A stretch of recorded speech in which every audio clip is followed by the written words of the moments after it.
High guys welcome back to my channel again. आज चाहिँ day 3 of Dashain, तर मेरो चाहिँ आज मात्रै टिका लाउनु भइरहेछ किनभने पिरियड भइरहेको थियो। अनि आज बाबा यहाँ बिहानै घर आइपुग्नु भएको छ, हिजो राति चाहिँ मैले देखिनँ। अब हामी चाहिँ टिका लाउने कार्यक्रम भइरहेछ गाइज। के भन्नु छ बाबा? अब विजय दशमीको नि लगभग यतापट्टि बानी छ। जसले जुन बेला भ्याइन्छ, जुन बेला चाहिँ आफूलाई अनुकूल मिल्छ त्यही बेला टिका लगाउने हो। दुर्गा भगवती माताको आशीर्वाद जुनसुकै सदा सर्वदा। अब यो दसैँको प्रचलन अनुसार टिकाको दिनसम्म लगाउने प्रचलन छ। टिका दिनसम्म मम्मी चाहिँ ल भाइ पनि रेडी भएर आइसक्यो गाइस। यस्तो सबभन्दा जाडो उसैलाई भइरहेछ अहिले। वा हाम्रो घरको भ्यू क्या खतरा देखिरहेछ। टिकाको लगभग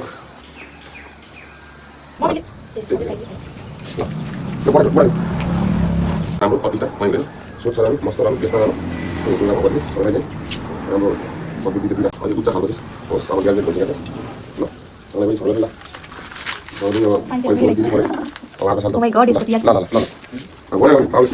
गर्नुपर्छ।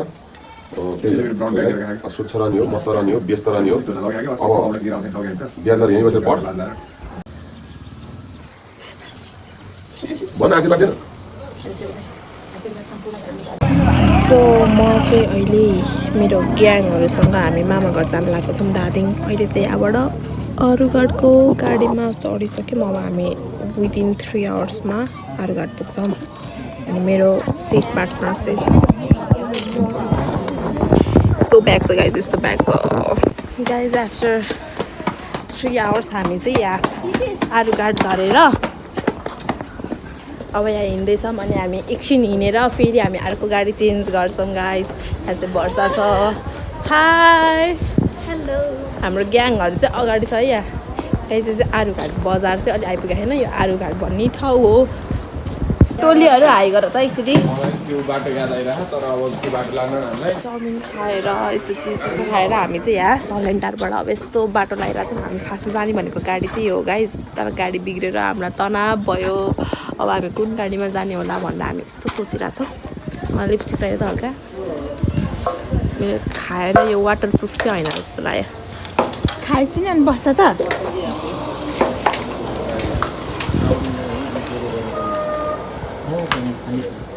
आज हामी ससुराली आउँदैछौँ है। त्यहाँ वर्षा पनि आउँदैछ। अब अङ्कल र आन्टी आउनु बाँकी गाइस। कता गयो बुढाबुढी चाहिँ? बाटो बिराएर फेरि फर्किँदै फेरि हिँड्नु पऱ्यो गाइस। भारी बोक्दै सलेन्डरसम्म पनि यही गाइस। यो चाहिँ हाम्रो बस नम्बर 3 है। हाम्रो सिट पाउँदैन पनि थाहा छ। ब्याग छ। दिदीको भ्लगमा वेलकम छ हामीलाई। तिमीलाई पनि हेलो भनिदेऊ। दिदी तल हुनुहुन्छ। दिदी तल बसिरहनु भएको छ सिटमा। हामी चाहिँ यहाँ छतमा आउँदैछौँ। हामीसँग हुनुहुन्छ वर्षा अङ्कल दाई अनि अन्य यात्रीहरू, गन्तव्य विहीन यात्रीहरू। हस् अब अहिले दिदीसँगै भेट गर्नु होला। धन्यवाद। यहाँ चाहिँ हामी एकछिन बसेर अनि हाम्रो मेन मामा घर जान्छौँ। तल मामा घर। यहाँ कुमाल यहाँ के गरेर चाहिँ खोइ क्रिसमस ट्रीको जस्तै। आऊ छिटो चिसो तिर्खा लगाइसक्यो। म माथिको मामा घर देखाउँछु ल। यस्तो छ माथिको मामा घर चाहिँ। हेलो।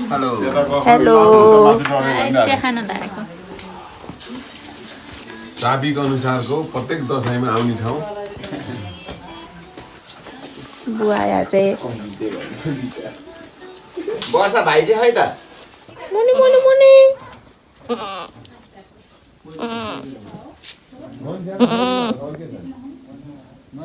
गाइस हामी चाहिँ अब हाम्रो मामा घर जाँदैछौँ ल। तल मामा घर चाहिँ यस्तो छ बाटो चाहिँ। यहाँ चाहिँ यस्तो बारीमा धान फल्छ, रोप्छ। यस्तो छ है गाइस भ्यू चाहिँ।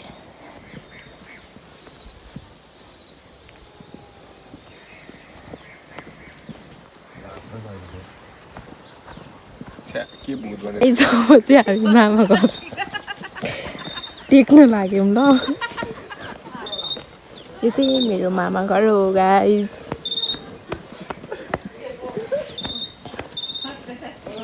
बाँसघारी मेरो छ मामा घर चाहिँ यो चाहिँ मेरो स्विट छ मामा घर अब यहाँबाट कस्न चाहिँ गाह्रो लाग्छ मलाई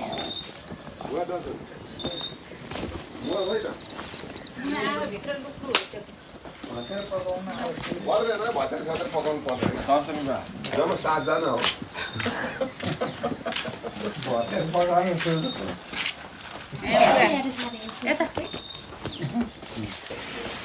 उहाँ दर्शन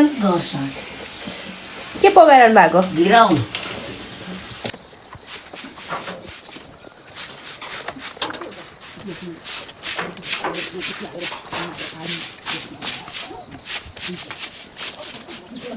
हाई गाइज इट्स डे 2 अब चाहिँ हामी टिका लाउन रेडी भएर बसिरहेको छौँ यहाँ मामा घरमा लाइट मिलिरहेको छैन क्या मेरो हिजोदेखि क्यामेराको के भएको यहाँ बुवाले टिका रेडी गर्दै हुनुहुन्छ मामा चाहिँ त्यहाँ बिहान मासु खान लाग्नु भएको छ मम्मी चाहिँ बाबाको एकाउन्टेन्ट हजुर बुवा मम्मीले यहाँ दक्षिणा रेडी गर्दै हुनुहुन्छ कति लुटपाट गर्नुभएको होला मम्मीले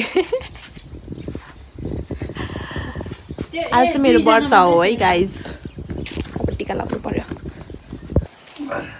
दक्षिणा रेडी दुईटा नातिनीहरूलाई यिनीहरूलाई यो चाहिँ राखिदिन्छु ल अरू पनि जमरा को जमरा लिएर जानुपर्छ है बुवा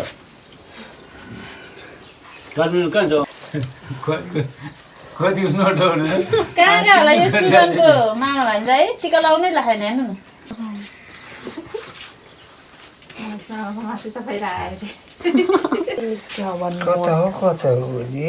बुवाको त गोजी नै फेरि भित्र हुन्छ क्या खै त्यहाँ छैन त्यस्तो भयो होइन कि गोजी यता रहेछ आमालाई भयो लु पाइसक्यो भाइ आउनु हो त नमरी बाँचे भत्ता आउँछ जानिदिउँ ल चाहिँ यहाँ कसैले बोकेर तलतिर अब टिका लाउन प्रस्थान बाँसघारी मुनि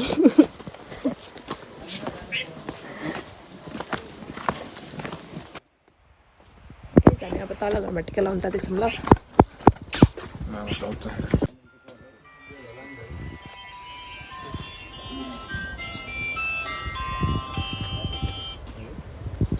हेलो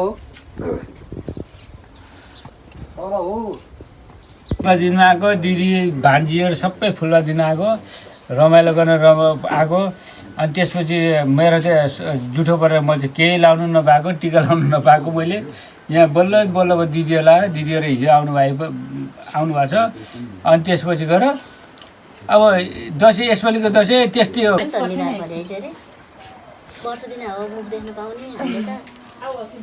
फेसबुकमा हेर्नु न तेरो पैसा थिएन भान्जा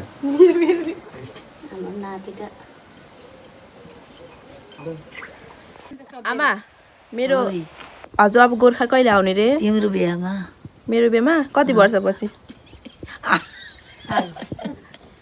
अर्को वर्ष भन्नु न अर्को वर्ष छुट्टो हुनु पर्यो नि त वही चाँडै गर्न अगाउँछ दिनभरिले दुईटा त खाइसकेँ मैले दुईटा नि खाए त अब दुईटा दिलाएर मलाई एउटा गाडी यसो घुमेर अगाडि फर्किराख्नु पर्यो नि अझै छ भित्र मामाले सब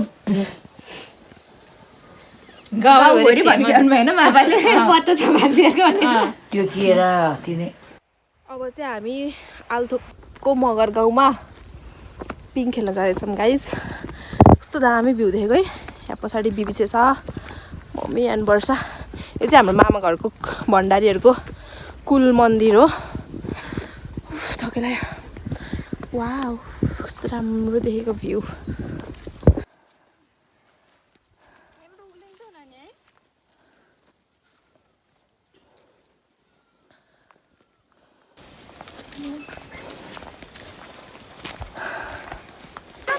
गाइज अब हामीले यहाँ पिङ खेल्न चाहिँ झगडा पनि गर्न पनि जस्तो छ हामी एकछिन खेलौँ एकछिन देऊ ल पाउँछ पाउँछ एकछिन देऊ ल पेङ खेल्नलाई हामीलाई पनि हुन्छ हुन्छ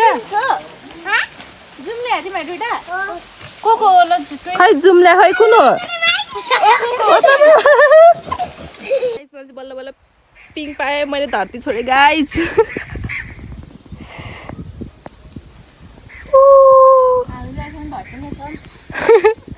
मैले चाहिँ अलिअलि छोडेको छु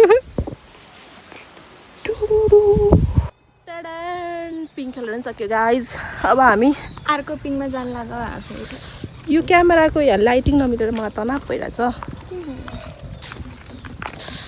मेरो कपाल चाहिँ भ्या फ्या भइरह हाम्रो ओटिटी गाइज दसैँको लुगा लागेको लुगा गाइज मलाई स्ट्रगल भइरहेछ यो सुरुवालले चाहिँ गाइज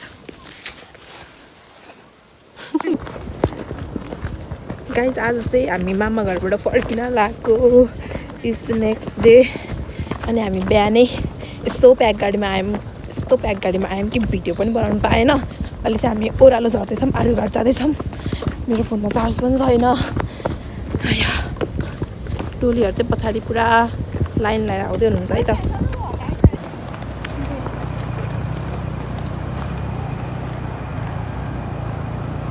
उ त्यहाँ चाहिँ आर्युघाट बजारै पारि चाहिँ अनि हामी चाहिँ ओह्रालो लाग्दैछौँ यो सबै ओह्रालो कटेर जानुपर्छ अब वाह कस्तो राम्रो देखेको गाइज अब चाहिँ हामी धादिङ कटेर गोर्खा